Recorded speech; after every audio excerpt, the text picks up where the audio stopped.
오늘 본문에서 모세는 이스라엘 자손이 매년 지켜야 될 3대 절기를 가르치고 있습니다.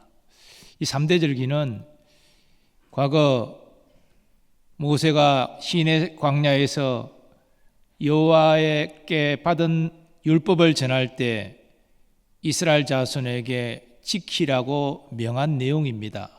그러나 그때 출애굽 1세대들은 여호와께 불순종함으로 여호수아와 갈렙 외에는 다 광야에 쓰러져 죽었습니다. 이제 모세 앞에 있는 이들은 가나안 땅에 들어가야 될 출애굽 2세대들입니다. 그들은 처음 모세가 율법을 강론할 때에 아직 미성년이거나 태어나지 않았던 이들입니다. 그래서 이 3대 절기와 관련된 말씀을 듣지 못했습니다. 그래서 모세가 저들에게 3대 절기를 가르치면서 지킬 것을 명하는 것입니다. 모세가 이스라엘 자손이 가나안 땅에 들어가 지켜야 될 3대 절기로 말하는 내용은 유월절과 칠칠절과 초막절입니다. 먼저 모세는 유월절을 지킬 것을 명합니다. 아비월을 지켜 내 하나님 여호와께 유월절을 행하라. 이는 아비월에 내 하나님 여호와께서 밤에 너를 애굽에서 인도하여 내셨음이라. 유월절은 3대 절기 중에 가장 중요한 절기로서 이스라엘 자손이 애굽에서 노예 생활하던 것을 구원하신 하나님을 기념하여 지키는 절기입니다. 유월절에 해당하는 히브리어는 통과하다라는 의미가 있습니다. 그런데 한글 성경은 뛰어넘다는 뜻을 가진 유월절로 번역하고 있습니다. 애굽의 장자 죽음의 재앙이 임했을 때 하나님의 명에 순종해서 양을 잡아 그 피를 각 집의 인방과 설주에 바른 집은 그 죽음의 재앙이 그 집에 임하지 않고 그 집을 뛰어넘어갔다. 그래서 장자 죽음을 피할 수 있었다. 그래서 유월절을 지키라는 것입니다. 그래서 이스라엘 자손이 가나안 땅에 들어가서는 매년 아비벌 14일 해질 때 하나님의 구원에 감사하는 유월절을 지킬 것을 모세가 명하고 있습니다. 아비벌은 종교력으로 1월에 해당하고 양력으로는 3, 4월경에 해당합니다. 아비벌 14일 해질 때 이스라엘 자손이 흠 없는 1년 된 순양을 잡아 온 식구가 누룩 없는 무교병과 함께 먹어야 합니다. 유월절은 오늘날 예수님이 우리 죄를 대속하신 성금요일과 연결됩니다. 그런데 이스라엘 자손이 가나안 땅에 들어가서 유월절을 지킬 때에는 자기 거처에서 지키는 것이 아니라 중앙성소로 모여서 지켜야 합니다. 특별히 오늘 본문에는 소와 양으로 제사를 드리라 그렇게 명합니다. 출애굽 당시에는 양을 잡아서 유월절을 행했지만 이제 가나안 땅에 들어가서는 양과 더불어 소를 잡아 제사를 드릴 수 있도록 하나님이 허락하여 주셨습니다. 그때 이스라엘 자손은 소와 양과 더불어서 무교병을 반드시 먹어야 합니다. 하나님이 이렇게 유월절을 비롯해서 3대 절기를 각 처소가 아닌 중앙성소에 모두 모여서 지키게 하신 데에는 깊은 뜻이 있습니다. 이스라엘 자손이 가나안 땅에 들어가서는 각 지파별로 분배된 땅에 거처함으로 서로 흩어져 살게 됩니다.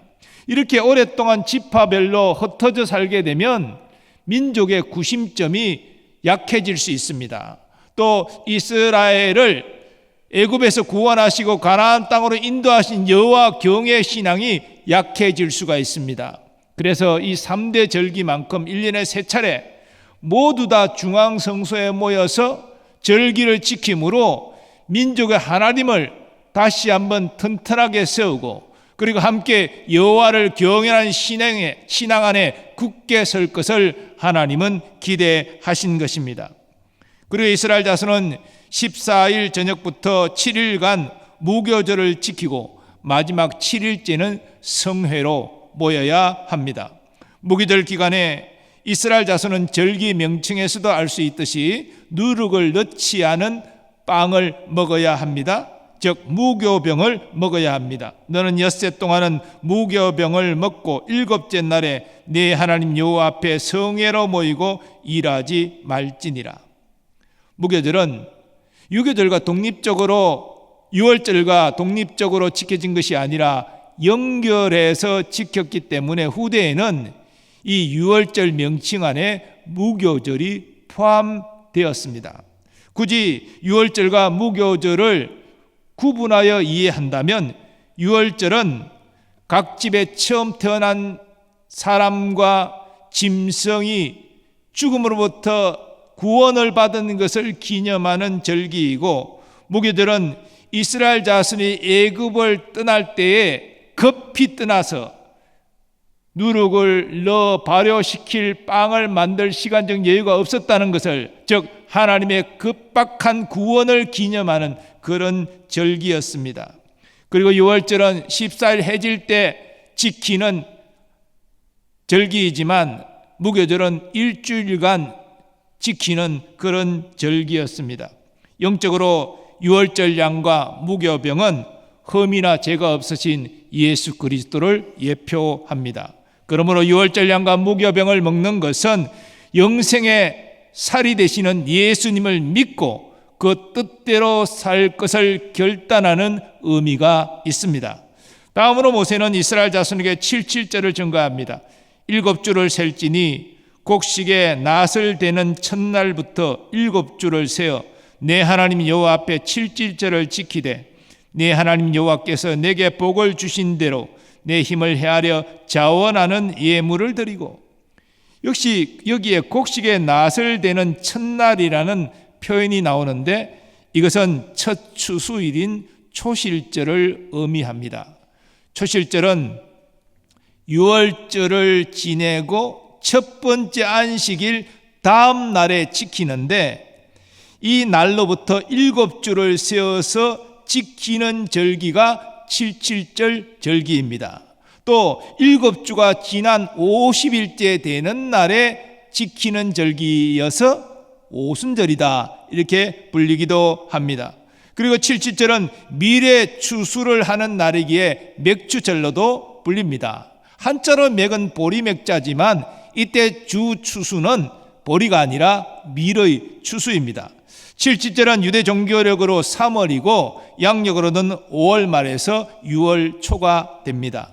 77절은 수확한 밀을 감사하는 마음으로 하나님께 드리는 절기인데, 이때 이스라엘 자손은 과거 애굽의 노예 생활 했던 것을 기억해야 됩니다. 그때 아무 소망 없이 고통 가운데 살았는데 하나님의 극적인 구원 은혜로 출애굽하여 가나안 땅을 얻고 정착하여 마침내 농산물을 수확하게 되었으니 하나님께 감사함으로 미래 추수를 바치라는 것입니다. 신약 성경에는 77절이라는 말은 나오지 않고 오순절이라는 말이 나옵니다. 그리고 이 오순절에 어떤 일이 일어났습니까? 주의 제자들이 예루살렘 다락방에 모여 간절히 기도하다가 성령 세례를 받고 성령으로 충만해지지 않았습니까?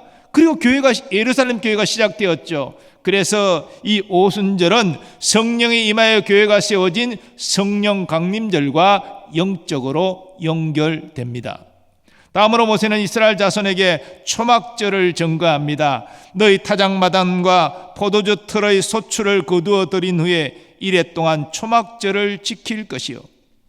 유월절이 봄에 지키는 절기이고 또 77절이 여름에 지키는 절기라면 이 초막절은 가을에 지키는 절기라 말할 수 있습니다. 초막절은 가을에 포도를 비롯한 모든 농산물과 모든 과일과 그리고 곡식의 추수를 끝내고 지키는 절기이기에 수장절이라 그렇게 불리기도 합니다. 그리고 이스라엘 자손은 이때 초막을 치고 장막에 거주했기 때문에 장막절로도 불립니다. 이는 이스라엘 자손이 애굽에 나와서 광야 생활한 것을 기억하기 위한 행위입니다. 이 절기는 유대력으로 7월 15일부터 일주일 동안 지켰는데 양력으로는 9월에서 10월에 해당합니다. 그리고 초막절은 모든 추수를 마치고 지키는 절기이기 때문에 하나님께 감사하는 일종의 추수감사절이었습니다. 그래서 이 절기를 지킬 때는 성중에 어려운 사람들과 함께 중앙성소로 가서 추수의 기쁨을 나누는 축제를 벌였습니다. 절기를 지킬 때에는 너와 내 자녀와 노비와 내 성중에 거주하는 레위인과 객과 고아와 가부가 함께 즐거워하되 내 하나님 여호와께서 택하신 곳에서 너는 이레 동안 내 하나님 여호와 앞에서 절기를 지키고 내 하나님 여호와께서 내 모든 소출과 내 손으로 행한 모든 일에 복 주실 것이니 너는 온전히 즐거워할지니라. 초막절 절기는 3대 절기 가운데 가장 성대하게 지켰습니다. 초막절 절기는 신약시대에 추수감사절로 영적으로 연결됩니다. 모세는 6월절, 77절, 초막절 3대 절기를 지킬 것을 이스라엘 자손에게 말하면서 이렇게 이스라엘 자손에 추가적으로 명합니다.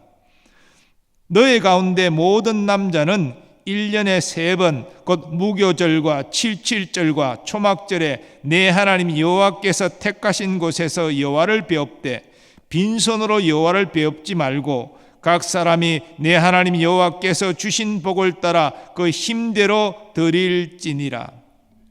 여기 남자가 이 3대 절기를 지켜야 된다라고 명하고 있는데 이 남자는 성인 남자를 의미합니다. 그러면 여인들과 아이들은 이 절기에 참여할 수 없었느냐? 그렇지는 않습니다. 온 가족이 다 함께 절기에 참여할 수 있습니다. 단지 성인 남자들은 의무적으로 3대 절기에 참여해야 한다는 것입니다. 그리고 절기를 지킬 때에는 말씀드린 대로 여호와께서 정하신 중앙성소에서 지켜야 됩니다. 처음 이스라엘 자손이 가나안 땅에 들어갔을 때에는 실로가 중앙성소였습니다. 우리가 잘 아는 엘리 제사장이 그 중앙성소의 제사장으로 있었지요. 하지만 엘리 제사장이 죽고 다윗이 왕이 된 이후에는 중앙성소가 예루살렘으로 바뀌었습니다. 이스라엘 자손은 3대 절기를 지키기 위해서 중앙성소로 나올 때 빈손으로 나오지 말라 명하고 있습니다. 자원하는 예물, 힘을 다하여서 여호와께 드릴 것을 명하고 있습니다. 누가는 사도행전에서 절기를 지키기 위해서 각 처에서 해외에 있는 유대인까지 예루살렘으로 모여든 사실을 증거하고 있습니다. 그래서 그때까지만 하더라도 율법 아래 유대인들이 거했기 때문에 예루살렘에 모여서 이 3대 절기를 성대하게 지켰던 것이지요. 이스라엘 자손의 3대 절기는 예수 그리스도를 구주로 믿는 우리가 오늘날 문자적으로 지킬 필요가 없습니다. 하지만 말씀드린 대로 이스라엘 자손이 지켰던 3대 절기의 영적 의미는 우리에게 개성되었습니다. 앞서 말씀드린 대로 유월절은 예수님이 십자가에서 우리 죄를 대속하여 죽으신 성금요일을 기념하는 것으로 연결됩니다. 또 77절은 성령이 임하셔서 교회가 세워진 것을 기념하는 성령 강림절로 연결됩니다. 그리고 초막절은 하나님께서 우리에게 모든 좋은 것을 주신 것에 감사하여 또 1년에 한 차례 구별하여 지키는 추수감사주일로 연결됩니다. 우리는 오늘날 중앙성소를 의미하는 교회에 와서 하나님께 이 감사의 예배를 드립니다. 절기를 지킵니다. 그리고 각 절기에 합당한 예물을 준비하여 봉헌합니다. 그러나 하나님이 우리에게 원하시는 것은 정해진 절기를 지키고 절기 때 준비된 예물을 봉헌하는 그 자체가 아닙니다. 하나님은 우리의 마음을 원하십니다. 즉 하나님의 구원 은혜에 감사하고 하나님의 베풀어 주신 모든 것에 대하여 감사하는 마음을 가지고 주님 앞에 나와 예비하고 또 그 감사의 마음을 담아 예물을 드리는 것을 하나님은 기뻐하시는 것입니다. 하나님은 우리가 하나님께 온 마음을 다해 예비하기를 원하십니다. 또 자원함으로 즐거움으로 봉헌하기를 또한 원하십니다. 하나님이 이렇게 우리가 온 마음을 다해 하나님께 예배하고 또 우리가 즐거움으로 자원하여 봉헌할 때에 기뻐 받으시고 우리에게 크신 은혜와 복을 부어 주실 줄 믿습니다. 그리고 모세는 18절부터 이스라엘 자손에게 공정한 재판을 행할 것을 강조하고 또 이어서 우상 숭배를 금할 것을 명합니다. 사실 내용상 보면 앞에 3대 절기를 지키는 내용과 전혀 연결이 되지 않는 그런 내용이 한 장 안에 들어와 있습니다. 그러나 아무 의미 없는 것, 연결점이 없는 것은 아닙니다. 하나님은 이스라엘 자손이 하나님의 은혜를 알고 감사함으로 온 마음을 다해 절기를 지키고 봉헌하기를 원하셨습니다. 그것이 하나님의 자녀의 마땅한 자세라는 것입니다. 그처럼 하나님은 이스라엘 자손이 일상의 생활 가운데도 온 마음을 다해 하나님의 뜻을 따라 하나님의 자녀답게 행하는 모습 보기를 원하십니다. 모세는 그 첫 번째 내용으로 이스라엘 자손이 공정한 재판을 행할 것을 명합니다. 그래서 이스라엘 공동체가 거룩한 공동체가 되기를 기대합니다. 내 하나님 여호와께서 내게 주시는 각 성에서 내 지파를 따라 재판장들과 지도자들을 둘 것이요 그들은 공의로 백성을 재판할 것이니라.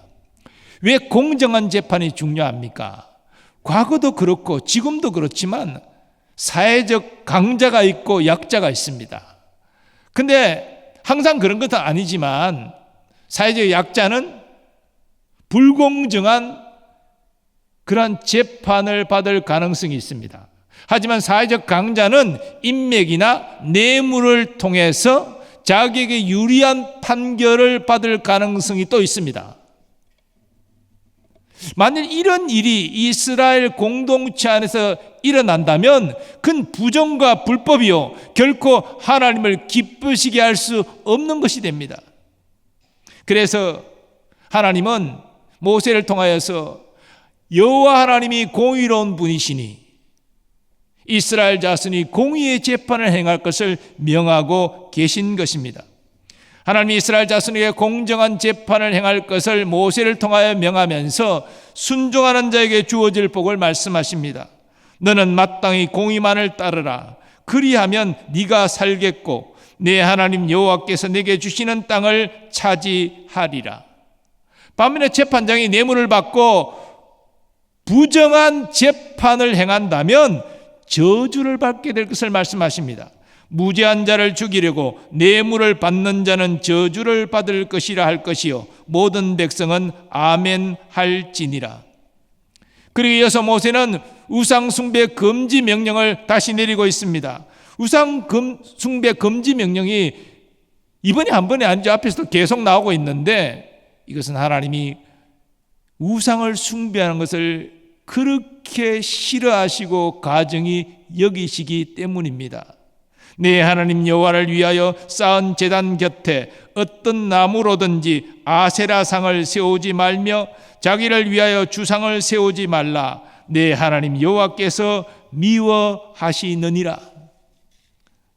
하나님께서 모세를 통하여서 이스라엘 자손에게 공정한 재판과 우상 숭배 금지 명령을 내리시는 것은 이것이 이스라엘 자손의 거룩함의 기본이 되기 때문입니다.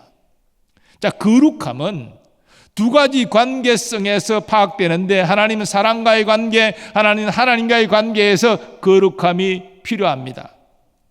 만일 이스라엘 신앙 공동체가 부당한 재판, 불공정한 재판을 행한다면, 그래서 공정한 재판을 기대할 수 없다면 사회적 강자에게는 유리한 재판 결과가 나오고 사회적 약자에게는 불리한 재판 결과가 나오는 그런 사회 구조가 된다면 이것은 이스라엘 공동체에 심각한 위기가 초래될 것입니다. 대인관계가 완전히 신뢰를 상실하게 될 것입니다. 내가 억울한 일을 당해도, 그래서 재판장에게 호소를 해도 정당한 재판을 기대할 수 없는 그런 사회가 되었다면 무슨 소망이 있겠습니까? 부정과 불법이 판치는 그런 사회 구조가 이미 된 것이겠죠. 그리고 이스라엘 공동체가 우상 숭배의 죄악에 빠지면 하나님과의 관계에서 거룩함이 상실됩니다. 하나님은 말씀드린 대로 우상 숭배하는 자를 너무나 미워하시기 때문이죠. 그런데 하나님께서 이스라엘 자손에게 가나안 땅에 들어가기 직전에 이런 대인관계의 거룩함을 위하여 공정한 재판을 하라, 하나님과의 관계에서 거룩함을 위하여 우상 숭배를 금하라 명하셨음에도 불구하고 이스라엘 자손이 가나안 땅에 들어가서 순종했습니까? 아니잖아요. 이 불공정한 재판, 사회적 강자들이 약자들을 압제하고 자기에게 유리한 재판 결과를 받는 이러한 일들을 자행했습니다. 왕부터 앞장서서 그런 일을 했습니다. 그것이 쭉 역사서에서도 예언서에서도 다 이 구약시대에 잘 기록되어 나타나고 있습니다. 그리고 이스라엘 자손은 하나님이 엄한 명령에도 불구하고 자기를 위해 우상을 만들고 그 우상을 숭배했습니다. 또 어떤 왕들은 이 우상 숭배에 앞장서기도 했습니다. 하나님께서 이것을 제지하기 위하여 선지자를 보내 엄히 경고하셨지만 무시했습니다. 박해했습니다. 심지어 선지자들을 죽였습니다. 그래서 이스라엘 자손은 하나님이 기대하던 거룩함을 대인관계에서도 상실하고 하나님과의 관계에서도 상실한 것이죠. 그리고도 하나님은 또 회개할 기회를 주시고 기다리셨습니다. 하지만 끝끝내 계속 부정한 재판이 자행되어지고 우상 숭배가 횡행하자 결국 하나님 칼을 드셔서 북이스라엘부터 이어서 남유다까지 다 나라가 망하게 하신 것 아닙니까? 그리고 낯선 땅에 포로로 끌려가서 고통하며 고생하게 만들지 않았습니까? 오늘 말씀을 통해서 우리는 우리 신앙의 현주소를 점검할 필요가 있습니다. 먼저 절기 준수를 요구하는 이 말씀을 통해서 우리의 예배와 봉헌의 자세를 점검할 필요가 있습니다. 하나님은 형식적인 예배, 형식적인 봉헌 기뻐하지 않으십니다. 형식적인 예배와 봉헌이 무엇입니까? 우리의 마음이 담겨 있지 않은, 그저 주인이니까 와서 습관적으로 예배하고 또 습관적으로 예물을 봉헌하고 이런 것이 마음이 담겨 있지 않은 예배와 봉헌이에요. 이것은 하나님이 기뻐하지 않으십니다. 우리는 아무 생각 없이 주일이라고 교회 와서 예배드리면 안 됩니다. 하나님께서 나를 구원해 주시고 이렇게 예배할 수 있는 믿음을 주시고 한 주간도 이렇게 지키시고 보호해 주시고 하나님 은혜에 감사합니다. 이 감사의 마음을 담고 하나님이 나를 사랑하시니 나도 하나님을 사랑하고 오늘 예배를 통해서 하나님 만나기를 원합니다. 이런 사모한 마음을 가지고 하나님께 예배하기를 하나님은 기다리시는 거예요. 그걸 보시기를 원하시는 것이죠. 그리고 우리의 봉헌 예물도 마찬가지입니다. 하나님이 내게 봉헌할 수 있는 소득을 주신 것 감사합니다. 내게 이것을 얻을 수 있는 지혜와 능력과 직장을 주신 것을, 사업장을 주신 것을 감사합니다. 그래서 하나님께 감사한 마음을 다 최선을 다하여 하나님께 봉헌하는 것, 이 마음이 담긴 예물을 하나님은 기뻐하시는 것입니다. 옛날 우리 믿음의 선배들은 가난하게 다 대부분 살았습니다. 그냥 하루 벌어서 하루 먹고 살고 뭐 저축이 어디 있습니까? 정말 자녀들 옷도 하나 해 입히지 못하는 그런 어려운 시절을 어르신들이 다 살았잖아요. 근데 그때 봉헌할 때 어떤 마음을 했습니까? 넉넉지 않은 살림살이에도 하나님께 예물을 바칠 때에는, 봉헌할 때에는 새 돈을 바치려는, 그 새 돈을 찾으려고, 얻지 못하면 어떻게 했습니까? 다리미로 데려가지고 그렇게 해서 하나님께 봉헌했습니다. 그 마음이 담긴 그 봉헌물, 예수님께서 가부의 2렙돈을 가장 많은 헌금을 하셨다라고 인정하여 주셨듯이 비록 적은 물질이라도 최선을 다하여 마음을 담아 봉헌할 때 하나님이 기뻐하시고 받으시는 것이죠. 우리 믿음의 선배들은, 우리 부모님 세대들은 그와 같이 하나님을 사랑하는 마음으로 예배하고 정성을 다하여 봉헌하고, 그래서 하나님이 기뻐 받으시는 예배와 봉헌물이 되었습니다. 그래서 하나님이 그 가정과 자손에게 복을 주신 것이죠. 이 예배에서 오늘날 우리는 어떠한 마음 자세로 하나님께 예배하고 봉헌하고 있습니까? 오늘 이 절기 준수와 관련된 이 명령을 통해서 우리가 어떤 자세로 하나님께 예배하고 봉헌하고 있는지를 우리는 점검해야 됩니다. 그리고 최선을 다해 감사함과 사랑함으로 하나님께 예배하고 또 자원함과 즐거움으로 하나님께 봉헌하는 우리가 되기를 간절히 소망합니다. 또 우리는 이웃과의 관계에서도 우리를 점검해야 됩니다. 우리는 혹시 이웃과의 관계에서 부정과 불법을 저지르고 있지는 않습니까? 왜 사람들이 이웃과의 관계에서 부정과 불법을 저지릅니까? 다른 사람은 어떻게 되든지 나만 이득을 얻으면 된다, 이런 욕심 때문에 이웃에게 부정과 불법을 행하는 것입니다. 그러나 이것은 세상 방식이잖아요. 하나님의 사람들은 이런 세상 방식을 따라 행하면 안 되는 것이잖아요. 하나님의 사람들은 자존심이 있잖아요. 하나님께서 나의 인생을 책임지신다라는 이 마지막 신앙적 자존심이 있어야 됩니다. 이걸 버리고 세상 사람이 하는 방식을 따라 쫓아 행한다면 잠깐은 이득을 얻을 수 있겠죠. 하지만 하나님이 가정이 여기시는 부정과 불법으로 얻은 소득이라면 그건 얼마 지나지 않아 하나님이 다 흩어버리시고 종국에는 마구맙니다. 그런 어떤 욕심으로 얻은 부가 어떻게 지속될 수 있고 어떻게 그의 행복을 보장할 수 있겠습니까? 하나님은 거룩한 분이십니다. 그래서 자기 백성에게도 거룩함을 요구하십니다. 왜 이스라엘 자손에게 율법을 주셨습니까? 이 율법을 지킬 때 너희가 나의 거룩함을 닮아 거룩한 백성이 될 것이다, 거룩한 백성으로 살아가라고, 세상과 다르게 구별되게 살라고 율법을 주신 거예요. 세상 사람들은 그 율법을, 그 가치를 따라 살지 않기 때문에. 그러나 나의 거룩한 백성인 너희는 이 율법을 지켜서 나의 백성답게 살라. 하나님이 그래서 율법을 주신 것입니다. 부정과 불법은 거룩함의 반대가 됩니다. 부정과 불법으로 세상적 이득을 잠시 누릴지라도 하나님이 가증히 여기시니 곧 마하고 맙니다. 그러므로 이웃과의 관계에서 정직과 성실로 우리는 행해야 합니다. 또 연약하고 도움이 필요한 이웃을 외면하지 말고 최선을 다하여 도와야 합니다. 그것이 하나님을 기쁘시게 하는 거룩한 삶이요, 또 그러한 거룩한 삶에 하나님의 은혜와 복이 임하게 되는 것입니다. 그리고 우리는 우상 숭배를 또한 멀리해야 합니다. 오늘날 우리가 과거 이스라엘 자손처럼 어떤 형상화된 우상을 만들어 가지고 이 우상이 내게 복을 주실 것이다, 그 앞에 조석으로 빌고 그러지는 않겠지요. 그러나 오늘날 눈에 보이지 않는 현대판 우상들이 있지 않습니까? 가장 위협적인 현대판 우상이 무엇입니까? 돈이잖아요. 돈 자체는 악한 것이 아니에요. 돈은 가치 중립적인 것이에요. 이 돈을 어떻게 얻고 사용하느냐, 하나님께 영광이 될 수도 있고 하나님이 가증히 여기시는 일이 될 수도 있습니다. 땀을 흘려서 정직과 성실로 하나님이 주신 지혜를 발휘해서 우리가 소득을 얻는다면 그건 하나님이 주신 물질의 복이 되겠지요.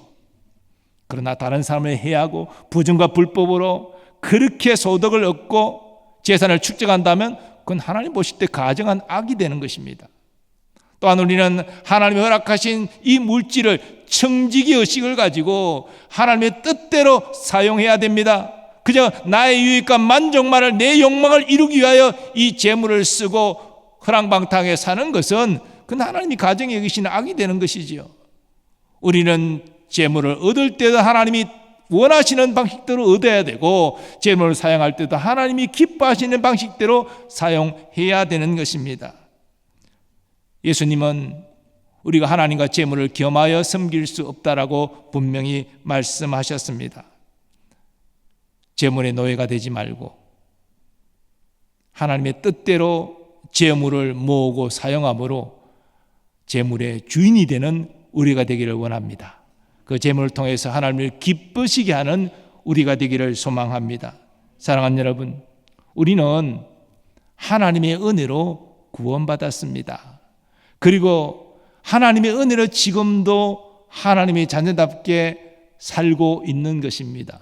사실 우리가 하나님의 은혜가 없었다면 어떻게 회개하고 예수 믿어 구원받습니까? 내 주먹을 믿고 내 머리를 믿고 내 경륜을 믿고 그렇게 잘났다고 살고 있겠죠. 지금도. 하나님의 은혜가 임해서 내가 죄인이구나 깨달아 눈물로 회개하고 예수님이 나의 구원자이시고 나를 위해 이 땅에 오셔서 고난받으시고 십자가에 못 박혀 내 죄를 담당하여 죽으셨구나, 이것이 믿어져서 예수님을 주로 영접한 것 아닙니까? 이 은혜로 우리가 예수 믿어 구원받은 것이죠.